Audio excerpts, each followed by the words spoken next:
Can you hear me now? Awesome. Should I wear the same outfit? How the fuck did I miss that? Irritated people already are at the post office, and then here comes this chick with like a fucking IKEA bag, A feisty bitch that always lands on her feet. ready to pounce, and it's like fucking like, rah. Mary, what? You don't move it, you lose it. Are we currently writing the next album already? Let's go. We're having connection issues, but we're so connected, you and I love it. Welcome to Unshut, a place where if at any point you feel like you need to shut the up, don't. Hey, Mary, can you hear me? I can. Can you hear me? Yes, there you are. How are you? I'm doing well. How are you, Mo? I'm doing good. I'm so happy to be able to finally sit down and chat with you. Me too. I was just geeking out on some of your episodes, so I love your Oh, energy. oh, thank you so much. I was just geeking out about you before you got on because, I like to keep things a little bit fresh and I come up with little random things. I like to ensure that my guests talk and do things that they've never done on record before. And I had Ooh. so much fun coming up with some stuff for you. So I was geeking out about you. How was your Thanksgiving? It was pretty chill. Yeah. My folks live in a small town in Minnesota, so I went and visited them and hung out with the dog and had a tofurkey. Nice. What was that made Yeah. out of? Good question. It's like soy products, wheat gluten, it's like right off the factory conveyor, like, Not but it's bad. like so salty and it's filled with like wild rice. And yeah, you just bake that thing and you get a little loaf. Very cool. I mean, listen, I am not vegan, but I always tell my vegan friends this because thanks to my sister, she's one of my older sisters, she's completely vegan. Because of her, I have found a love for vegan substitutes. Like, I make a mean brisket out of banana peel. Yeah, it's one of my favorites. That sounds amazing. Like I've never heard of that. Oh my God, it's like the easiest thing. So whenever you're done with your banana peels, just kind Yeah. of scrape whatever's left from the peel and then give it a wash Yeah. and then shred it and then cook it with like vegan barbecue. You can do brown sugar, all these good stuffs, and then have it on bread. It is so good. What? I need to look that up or send me the recipe. I will. I'll definitely do that for sure. Amazing. Yes. Oh, yeah, I've never heard of that. And that's like helpful to like use as much of the banana. 1000%. We care for the bananas on the show. Yeah. Are you originally from Minnesota? I am. Yep. Grew up in this tiny town called Princeton, and that's about an hour north of Minneapolis. I feel so bad always repeating myself about this city in particular. I think this is going to be my third or fourth time mentioning this, but I love Duluth. Have you ever been? I lived in Duluth 4 times. Very nice. I even have a song called The Shit I Left in Duluth. No way. How the fuck did I miss that? It's all good. But yeah, I went to college there and then I moved back like 3 more times. It's like That a one of those love hate complicated relationships. But yeah, I was just there last weekend for a little bit. You've been to Duluth though? That's freaking awesome. I am like obsessed with Duluth. I love to go hiking there when it's warm, but I love it there in the winter as well. Yeah, I love it. Wow, that is amazing. Because you're in Austin, is that right? I am, yes. Yeah. So just straight down 35, pretty much. Literally. Wow. Have you ever thought about living anywhere else, or is just, Minneapolis just where your heart is? I've lived a few different places. I lived in Providence, Rhode Island, and that town is so cool. I was like early 20s, so it was just vibrant, full of artists and like academic youth, and like really funky. Just so I worked at the AS220, which is a super rad venue and art gallery, and then moved back to Duluth, and then Minneapolis, and then Seattle. So I lived in Seattle about 4 years, and then back to Duluth again, and now Minneapolis. So So kind of you've like seen like both coast to coast. coasts. Yeah. Yep. The northerly. Yeah. And yeah, I've spent a lot of time in New Mexico and I love Taos. feel like that's one of my heart homes. Okay, so if Mary were to pick today to pack up and go, but somewhere outside of the US, where is she going? Oh my gosh. I'm going to Bali. Going to Bali, Indonesia. Yeah, that's like I've been there 4 times and I host retreats. I don't know if you found that when you were looking me up, but yeah, that's one of my favorite places in the like it's just like have you ever been? I have not, but I did see that you do also do retreats in Mexico, right? Yeah, I'm going in just like yeah, 2 weeks. Is that right? No, a month. A month. I'm like, what month is it? Yeah. Yeah, New Year's retreat with 2 of my t-shirts. Yeah. That's so awesome. So, Yeah. so awesome. How long do your retreats usually last? They range between like a weekend to a full week. I'm doing one in India in February. That's like 2 weeks. So That's yeah, insane. I know it's so intense and just like trying to create like safety for everyone and like all the org it's like like tour guide and like travel agent and yeah, a lot of preparation, but I Well, love we're it. Well, we're definitely going to talk a little bit more about your yoga life, but we're going to save it for a little bit later because I do have something fun we're going to do with that. Hopefully, you find it fun. A lot of the shit I do on Okay. the show, I find it fun, and it just turns out to be so nerdy, but hey, Oh my it's what, God. keeps the show fresh. So, Bring it. I'm I ready. I definitely want to start off by talking about your latest single and a couple of notes I have for you, and then a couple of questions just to talk about it. But I want to save the entirety of the album. We'll save that for last because there is some Okay. touch points I want to do with that. But in regards to bedding down with the deer, first of all, the metaphor on this song is genius in my opinion. I was actually just explaining that song to my partner right before you got on, and I was just telling him how, it's very clever. First of all, the title can be a little bit confusing. You're like, it's intriguing. What is this song about? Then you get to listening to it, and you really do get the message about compassion, and you don't realize that really we do lack it sometimes, and we don't realize that sometimes what less people have is all they have, but sometimes that's more than what we actually possess. So I thought the metaphor about compassion was so amazing. Why was that so important for you to talk about on this song? Oh, wow. Well, in 2020, in November, I was carjacked violently by 2 teenage girls just right outside my house. And they had like asked for help. It was COVID. So I was like, they wanted a ride. And I was a little like, I don't know. But then I finally was like, okay, like you both you're cool and I'll help you. And it's just like a mile or whatever. And so I like went to move the back of the seats up in my Jeep because I always have gear back there so they could get in the back. And while I was doing that, one of them came and got in the driver's seat and like tried to steal my Jeep. And I like was like overcome by this like chthonic, like, fuck no, you don't. And my like fight instinct kicked in, which was crazy. And I like wrestled her and we crashed into my neighbor's garage.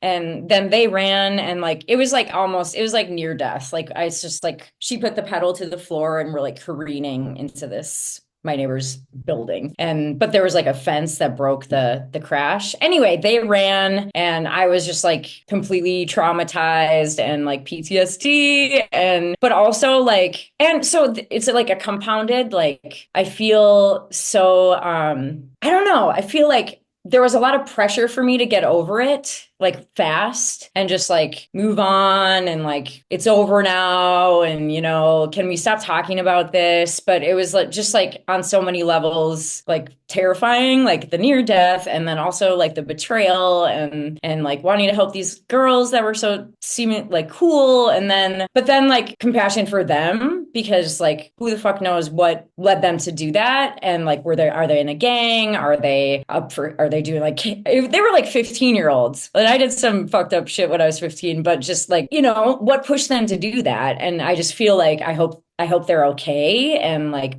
more than me like I had like so much support and I don't know what they're doing now but so it's like compounded levels of like, can our communities allow us the time to work through this and talk about it and get over it in our own timing without like the pressure of like, okay, like get back to normal. But like after something like that, like there is no getting back to normal. It's just like, it's a scar that heals, but it's like still the scar tissue that's like on so many levels. So yeah. So the deer part is about like, I wished I could could go sleep in the forest with the deer because that felt safer than my house. What's so interesting to me about that story is I did read a little bit about it, but I didn't know the details about it. So I'm shocked as fuck about it, to be honest with you. I did not know the extent of it. Was this one of the first times in life Mary found herself in a position where you had to be reactive in a blindsided physical situation? Because, I mean, and it's not to say that some situations are worse than other. Trauma is trauma, and people's traumas, they shouldn't be a pissing contest, is what I'm saying. However, if you see someone walking from a block away and they look like they're running towards you with a gun, you have a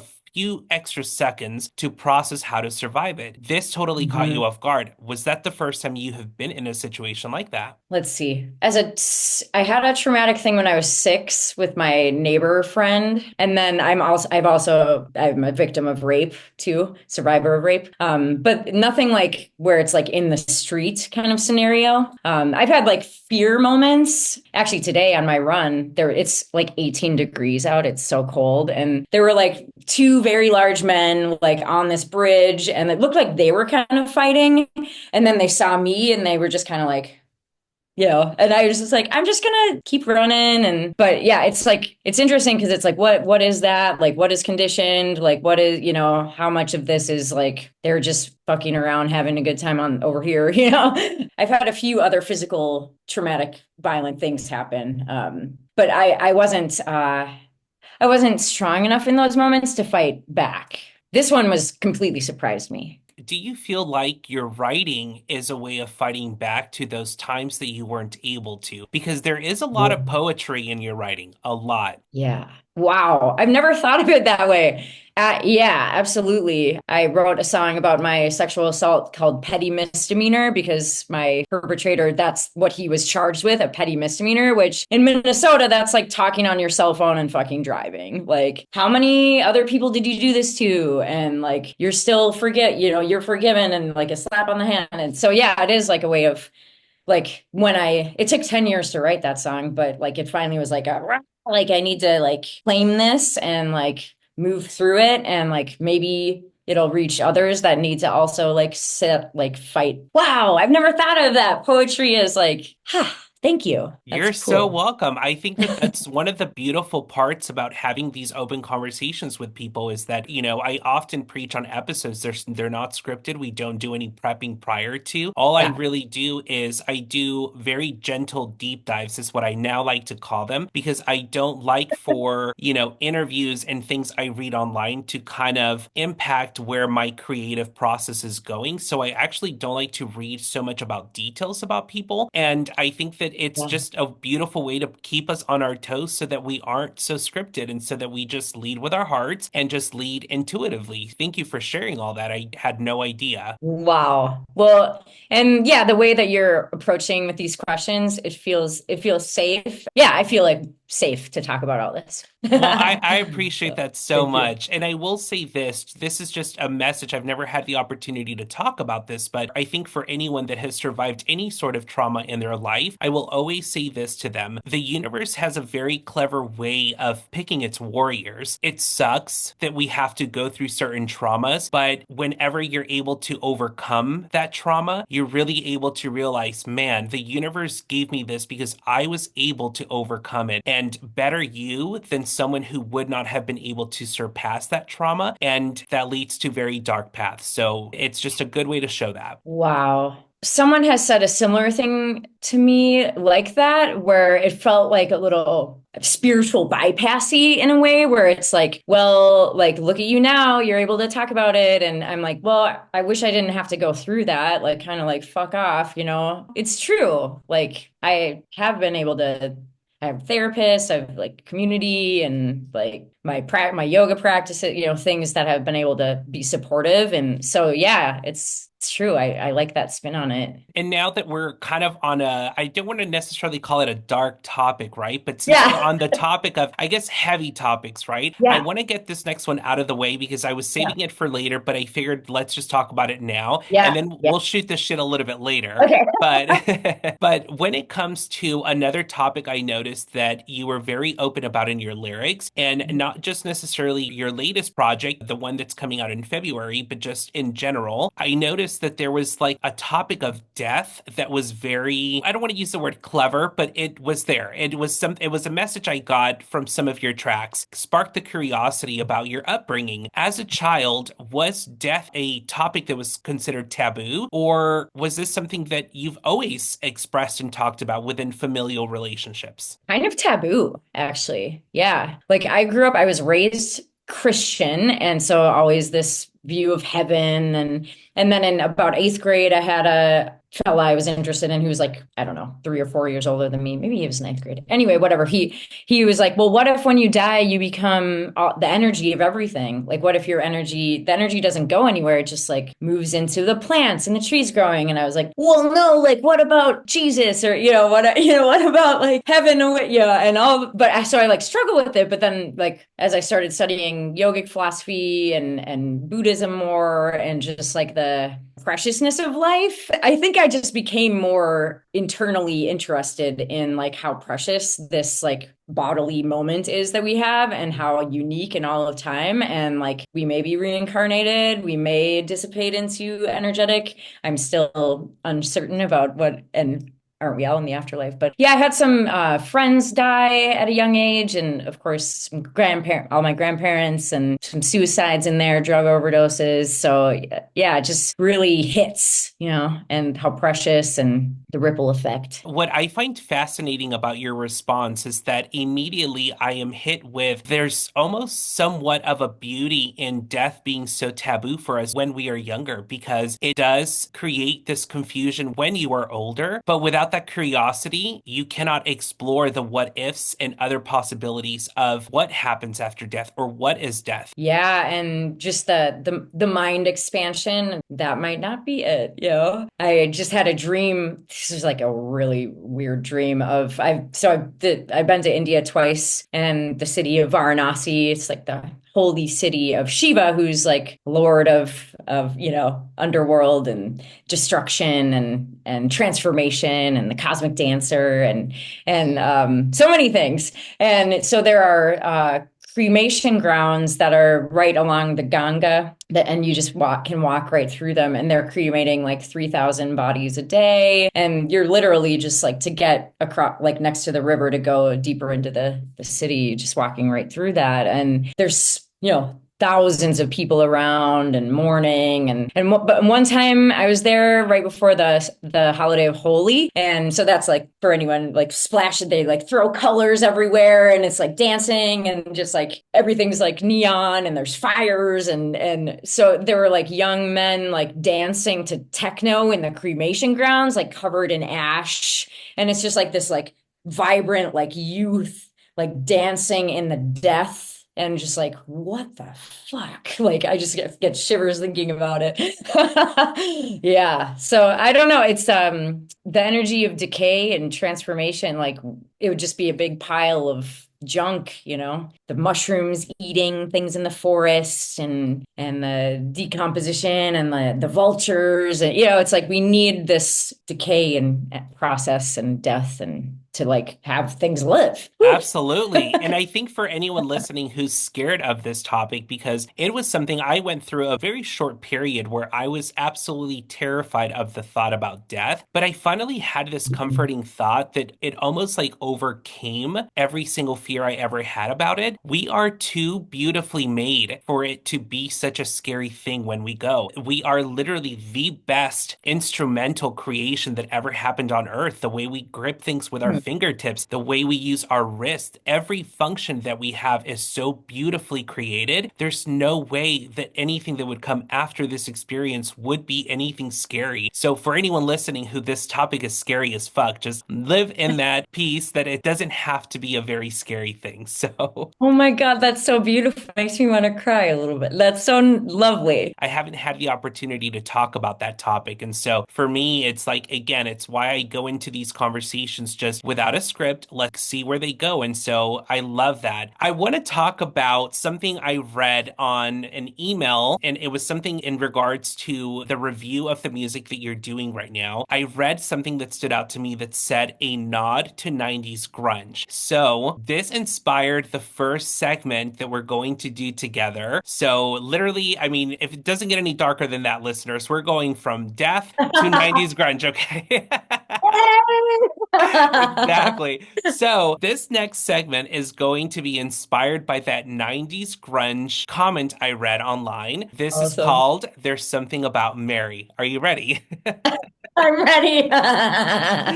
And for anyone listening who didn't pick up on that, that's an iconic movie back in the day which inspired this whole thing. If Mary could go back to the 90s, what 90s band would she like to go and tour with?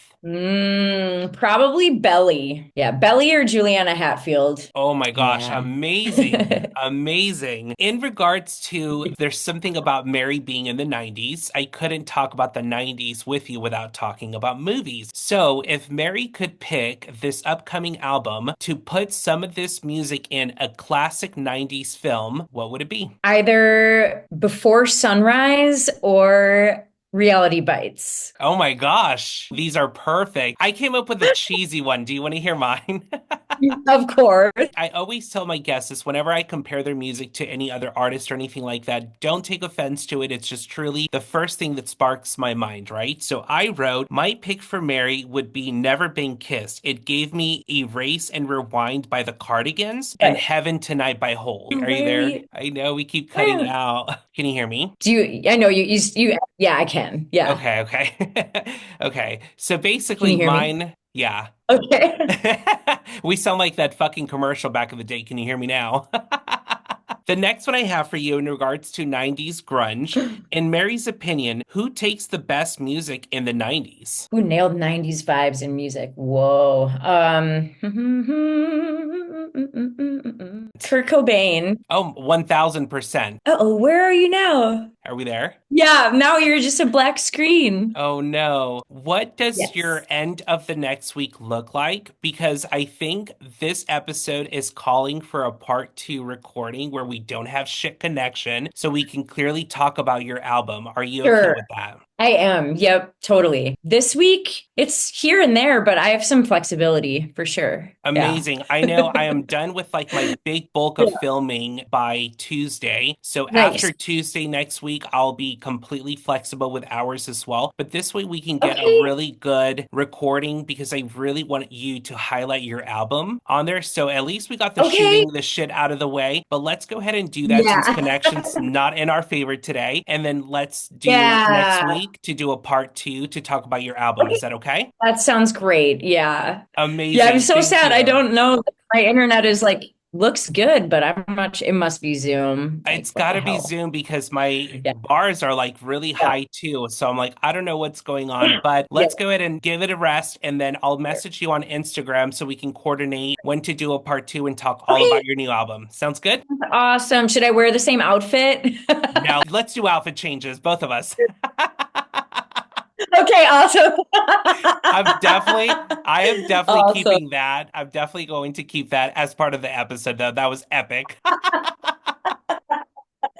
Continuity. You're so funny. Amazing. Amazing. Well, thank you so much, Mary. And I'll message you on Instagram here in the next few Okay, moments so that's we can great. do something next week, okay? Perfect. You're so great. So fun to talk to You too. you. I cannot wait. We'll talk some more later. Yeah, awesome. Okay, bye, Mom. Bye. Thank you. Hey, Mary, round two. Are you ready? I'm so ready. How are you? I'm doing good. I actually have a really funny story to tell you real quick.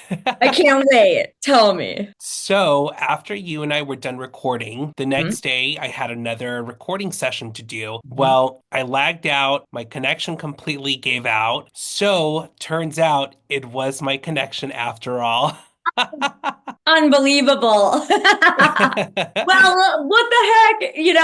Hopefully never again. It's Mercury retrograde, so Exactly. We're definitely going to blame it on that for sure. And here's the thing. Another funny thing about it is that yesterday I spent about maybe 8 hours rerouting like my router, doing internet stuff. So we should be set. I've already recorded since and we've had no network issues. So I think we're going to be good. beautiful. Oh my gosh. The troubleshooting, it never ends.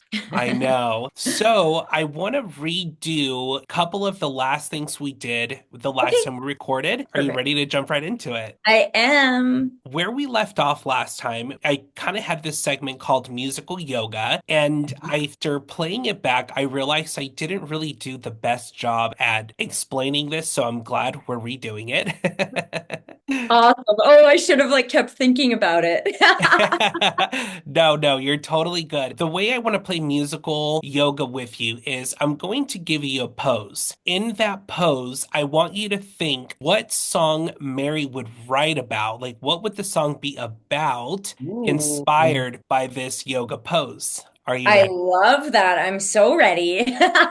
Perfect. All right. So hopefully you forgot some of these. We'll start with the easy one. The first one I have for you is chair. Chair. Oof. I would write a song about, the first thing that comes to mind is like stacking chairs, like after a big party or something, or like a big like event where there's all these chairs out and like the like hustle of like stacking them and moving them around and opening up the space. Oh, and like opening up the space to do yoga. Like you come into a room and there's a bunch of chairs in there. And so we're stacking the chairs to open up the space to be able to have space to do Ardha Utkatasana chair pose. I love it. So it's almost like the calm down after the chaos. I love it. Thank you.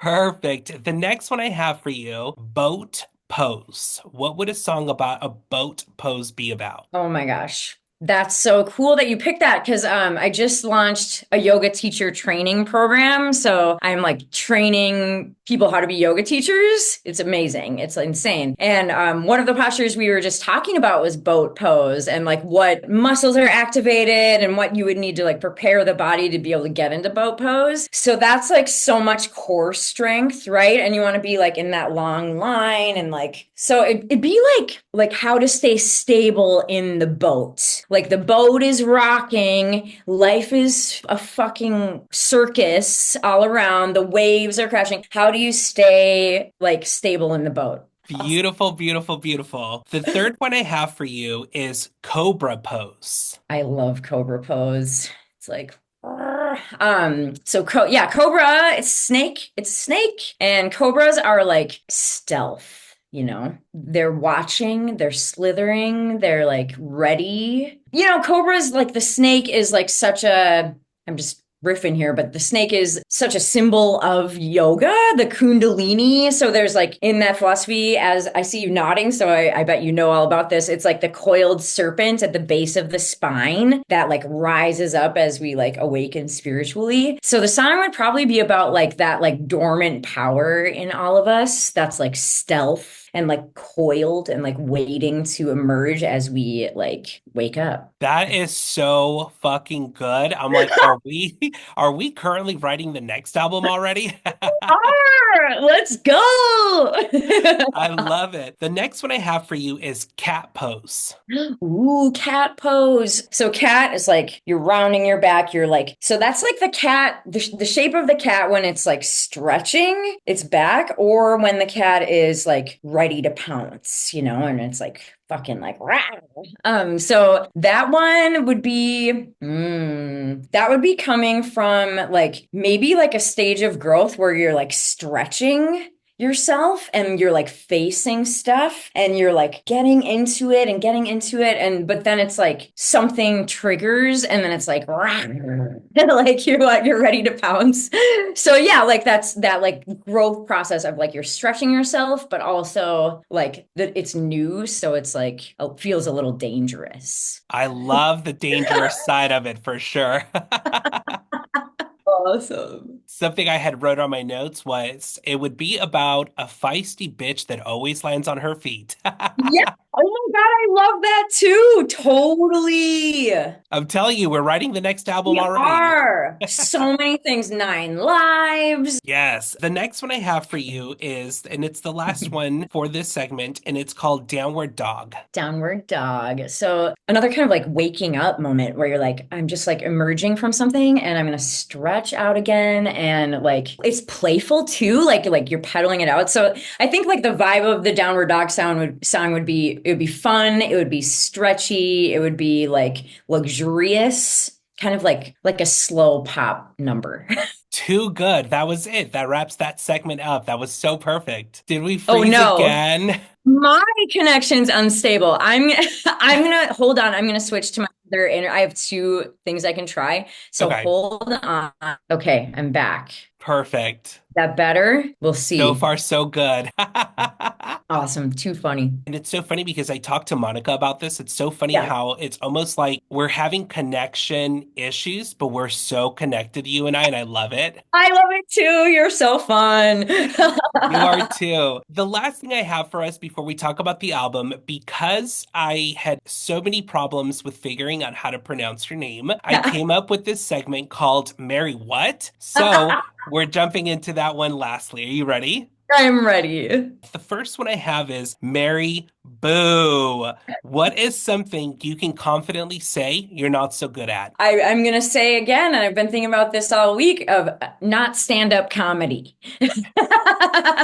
Which is something last time you and I talked about. I was like, Yeah. wrong, because you're so fucking funny. I think you would kill it on stage being a comedian. Terrifying though. I would just be like, deer in headlights. Same. I mean, I say this all the time too. People tell me all the time, you should do stand-up comedy. And I'm like, the panic I feel internally thinking about it, there's Yeah. no way. It's not for me. No way. Oh my gosh. The next one I have for you is Mary Blue. Besides music and yoga, what is something Mary does to pick herself back up when she's feeling down? Running. I ran right before our interview. Not that I was feeling down, but just like it gets the endorphins and like my mind can just like focus on the breathing and like get a little, the rhythmic quality is helpful to kind of get out of the headspace. Yeah. You usually do like what, like a 5K every day or Mhm. something? Yeah, I try and do like 5 days a week. I run 3 full marathons, but probably not again. That's like so much training. It's like 4 or 5 hours training, like often. But that also is a good, like, it's like therapy because you're just like, what else can you do but run? But I want to be able to run like 5Ks all the time, like for the rest of my life. So I don't want to hurt my body. That's amazing. Well, listen, that's the best way to age, never losing mobility. So, Yes. You don't move it, you lose it. exactly. The next one I have for you is Mary Zoo. In regards to bedding down with the deer, during the writing of this, was deer ever going to be a different animal by any chance? I just love that so much. It was always the deer. It was always the deer. But if there were other animals that I could like nest alongside, like I really love manatees. I like if I could be like a manatee in a little pod with them, that would be so cute. And I love like seal puppies. Like especially the white ones, they're so cute. And cats. Yeah, like big cats. Like I'm obsessed with lynxes right now and they're like huge paws. But for that song it was always the deer. So sweet. When it comes Yeah. to the exotic cats, like, have you ever pet like a tiger or lion or anything like that? I have not. Have you? No, I wish because I think they're so sexy and just magnificent. So I would love it. Do you ever see those people like there are some people who have like exotic animal I don't know ethically it kind of like feels morally like I mean I'm a vegan and I'm like animals like ideally would be roaming free and stuff but like I see these people with like giant tigers as with tigers as pets and they're just like with the tiger like wow. Like also risky, you know? Oh my God, that could just and you're dead. No, that literally crosses my mind all the time whenever I see this because I believe that too. I'm like, they're exotic for a reason. Yep, Let them be out in the wild. They shouldn't be captured at all. But it's just so fascinating because it really does also showcase how you don't fuck with them, they're not going to fuck with you, you know? exactly. Exactly. Amazing. The last one I have for you is Mary. Woo! When it comes to the holidays, are you you wish holidays could last forever or ready to get them over with? I am ready to get them over with. Like, I was actually just talking to my therapist about this yesterday. She's like, "Do you have like holiday grief or like what's going on?" And because everyone is just like, "Ah." And you know, when I was younger, I used to love just like going to my parents' house and like having nothing to do and just like reading a book, watching movies, eating food. But now it's like there's so much pressure on us, and like I'm doing all these holiday concerts and like so many rehearsals, and people are just like at the hilt and driving crazy. And you know, it's just like it's exhausting and it's so capitalist, you know, like I'm just like over it. So we don't buy gifts anymore except for my little nephew, so that's nice, but it's still like a rigmarole. How about you? No, I am totally the same way with it, specifically now that I'm getting older. Like, and it's so funny too, because this is the first year where I even told my partner, I'm like, listen, you want to go see your parents for the holidays, please go and do so. But for me, I don't like the idea of it being like such a pressure. So this is the first year where I'm like, no, I'm staying home. I'm going to do my own thing. And listen, it doesn't have to be a holiday for us to get together and enjoy our company. So. 100%. I love that. Good for you. Way to like take space for yourself. 1000%. We have to, right? I mean, You I'm do. trying to live forever here. Oh gosh. Yes.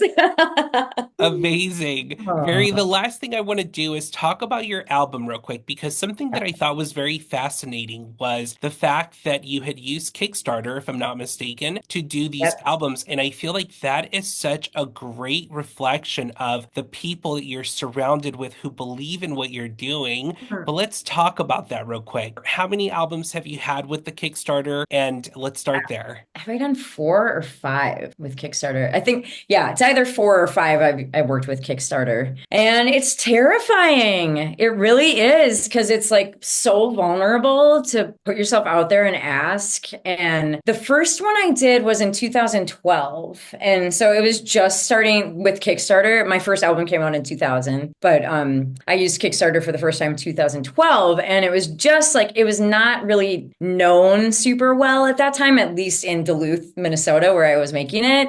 So like the the Duluth newspaper made a whole article about it and like what is this and so it just felt like a big boost and people were like that's pretty cool and then the more I did it's like a way of like building excitement. It's like built-in promotion too, and then people feel like they're part of they are like a crucial part of it. The last one I did before this, I said I would not do another one because it is like exhausting and I'm like highly sensitive person and just like I feel like I am asking too much. So then like I've been working working with this management consultant, Olivia Consulting in Nashville for anyone who's looking. Erin is amazing. And she's like, why wouldn't you want to? Like, people have supported you before. Like, they feel excited. They love your music. You know, they want it. They're going to buy it anyway. Like, it's really expensive. And like, we're not really making that money back in a lot of times, like, hopefully. So I cried about it so many times because I said I was not going to do it. And it's like stressful. And this was the biggest ask. Like, I did for 15,000. And, you know, it's like there's so many other things people can support, and like there's so many. So I just like to have this like inner conflict of like charitable giving versus like this like what is my art worth, you know? And it's like this imposter gross like bleh, comes up. And but people were like, well, people are separating their charitable donations from their like art support, so it's like a whole different animal. And I've supported like almost, I think I've supported like 60 Kickstarters. Like I love it. I'm like, you do it, you're making your work. Like I want to be part of it. That's so cool and it's so courageous. So anyway, that's a lot, but I'm so grateful. Like I was so afraid I wouldn't get it. Oh my God. It was a push. Yeah. Well, I feel like the internal battle you're describing, it really does show a lot of humility. And I think that setting intention with all the journeys, and whether they're big or small, setting intention is so important. And it's something I've consistently preached about on the show. And so I love that you're kind of battling with that because that does show Yeah, humility. And I think that, for you know, sure. in a way, like you said, it is a blessing in disguise because it does show support and it does show that sometimes as an artist, you are not sure what the worth of your art is. So it's Yeah. really nice for people to come in and say, hey, I do support it. It is worth this. So I love the idea, you know, and whether you choose to do it again or not, I think it's super badass for sure. Thank you so much. Thank you for saying all of that. Yeah, it's validating. Like it's like, wow, people that I would never expect, you know? And so yeah, I'm so grateful and humbled. No, And now for I sure. want to fulfill it all. But you know, the thing with like the previous ones that I finally learned was I got like a post office scale because like I was going to the post office with an IKEA bag full of shit to mail. And like, can you imagine like how irritated people already are at the post office? And then here comes this chick with like a fucking IKEA bag. And like all the people in line behind me are like, yeah, what the you know. So I like bought a home scale where I like weigh it out and then I just drop it off. I just like drop it off at those. It's like hallelujah, you know? That is so amazing. But you know what? It's so real, and we love realness on the show. So love that. Can you imagine? I mean, I would be like, what? Get out of here. This is gonna take all day. And like the postal worker is just like, oh my God, here we go, you know. And it usually ends up being around the holidays too. You know, so it's just like, sorry, everybody.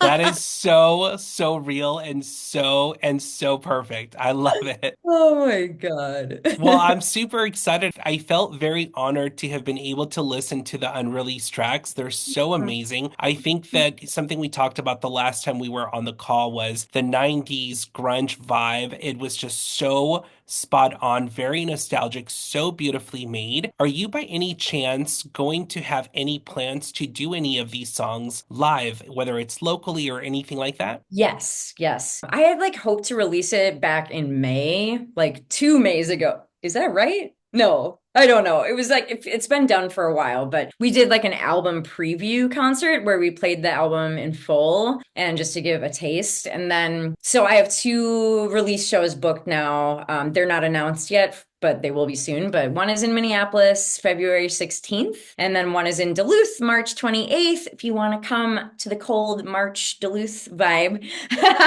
And they're both in like really beautiful venues. And then I'll do yeah, some touring over the summer. Like I used to tour a lot solo. I've played in almost every state, like probably 45 states. And I would just like drive around and, you know, random coffee shop and yeah. So I'll do some solo touring and maybe duo stuff. The band, it's like I want to be able to pay them super well, so it depends on the gig, but we'll get it out there. That's so amazing. And hopefully you do get back out on the road because I do Yeah. think that this album is so perfect to just feel it live. I am so Mhm. excited for it. If Yeah. you can add one you haven't been to, is there one that's on your radar? Well, I was just talking to my friend last night. I got the vinyl tests in the mail to to like make sure for quality control before it's printed. And so we had a little listening party, and she used to live in Alaska, and I would love to tour up in Alaska. I think that'd be phenomenal. Yeah, she said like Anchorage is super cool, and Ketchikan and Juneau, and yeah, she named a bunch of places up in Alaska. So that'd be awesome. That would be so cool. Who knows? Maybe the singer Jewel will make a little appearance to your show. That'd be incredible. She came up too. Yeah, she was an early inspiration, of course. I love her so much. A beautiful human in so many ways. Yeah. Amazing. Well, Mary, thank you so much for doing this part two with me after having network issues. Oh my God, we did it. We did it. You're so great. It's so fun to talk to you. If you're ever in Austin, please let me be the first to know because it would be so much fun to hang out with you and especially hear your music live. I would love it. Thank you so much, Mo. And same, come to Minneapolis, meet you in Duluth. Let's hang out. Yes, we can go to Duluth, do a little hiking, and eat some berries on the way to the top for sure. The thimbleberries. They're my favorite. I love it. Well, thank you again, Mary, so much. And Bye. lastly, tell everyone where they can find you on socials, streaming your music, all the good stuff. Awesome. I have my website is just my name, Mary Bue, pronounced Bue, but you can call me Boo, MaryBue and .com. And that's kind of the hub of everything. I'm on all the streaming, like all the way to like Deezer, whatever that, MySpace. I miss MySpace. But yeah, Spotify, Apple, Tidal, all that stuff. YouTube, Bandcamp is great. I love Bandcamp so much. I have Patreon membership where I post yoga videos and I kind of do song stories. So I give a song download and talk about the inspiration and a lot of other goodies on there. So yay. That is so perfect. I'll definitely make sure to leave that in here. And I cannot wait for this to air. And once again, just thank you so much for being on. And we'll be in touch. So Absolutely. Yay. Well, it's such a pleasure to meet you. And thank you for all that you do. thank you. It was so Yeah. amazing. We'll talk soon. Awesome. Mwah. Bye, Mo. Thank you. Bye, Mary. Hey, if you've made it this far, don't forget to follow the socials on the screen or in the description below. And don't forget to subscribe to this channel. See you next week.